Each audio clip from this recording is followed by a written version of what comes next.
Utamakan kerajaan Allah.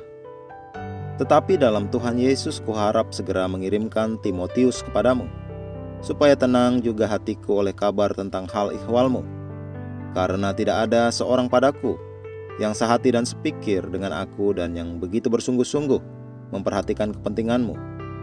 Sebab semuanya mencari kepentingannya sendiri, bukan kepentingan Kristus Yesus. Filipi 2 ayat 19-21. Ketika saya membaca ayat di atas beberapa tahun lalu, ayat itu menarik perhatian saya. Paulus sangat peduli terhadap gereja di Filipi dan berkeinginan melayani mereka. Tetapi dia tidak dapat mengunjungi mereka secara pribadi karena dia sedang berada di penjara. Karena itu dia berkata pada mereka, Timotius adalah orang yang bisa kuutus kepadamu, karena yang lainnya mencari kepentingannya sendiri, bukan kepentingan Yesus Kristus. Betapa mencerahkan.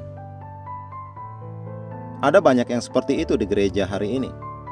Mereka mencari kepentingan mereka sendiri dan hidup bagi diri mereka sendiri. Mereka egois.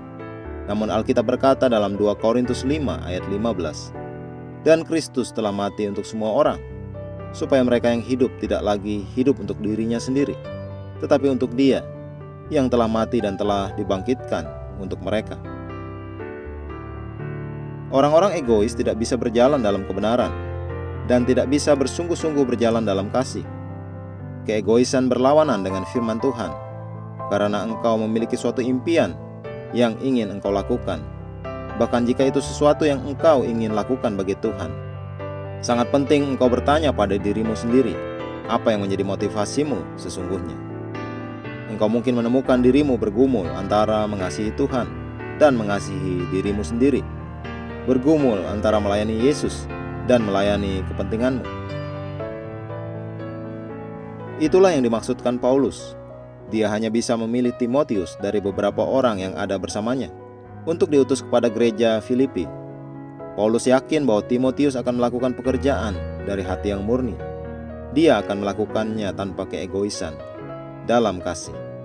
Paulus telah menulis bukan hanya untuk saat itu, bagi kita supaya bisa belajar. Dalam Matius 6 ayat 33, Yesus menyampaikan suatu pemikiran yang sama ketika dia berkata, tetapi carilah dahulu kerajaan Allah dan kebenarannya, maka semuanya itu akan ditambahkan kepadamu. Dia tidak berkata hal pertama yang harus engkau cari adalah kerajaan Allah, dan sesudah itu engkau bisa mencari hal-hal lain. Tidak.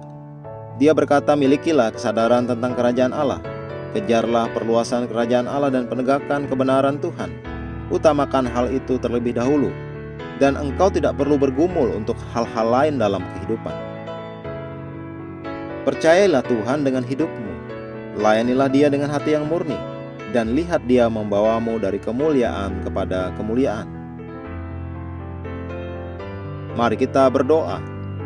Tuhan, terima kasih untuk perkataan nasihat dan teguran darimu. Aku hidup dengan tujuan setiap hari, melayanimu dengan hidupku, demi kemuliaan-Mu. Di atas segalanya aku mengutamakan perluasan kerajaan Allah terlebih dahulu, melayani-Mu dengan kasih, dengan hati yang sempurna dan pikiran bersedia, di dalam nama Yesus. Amin.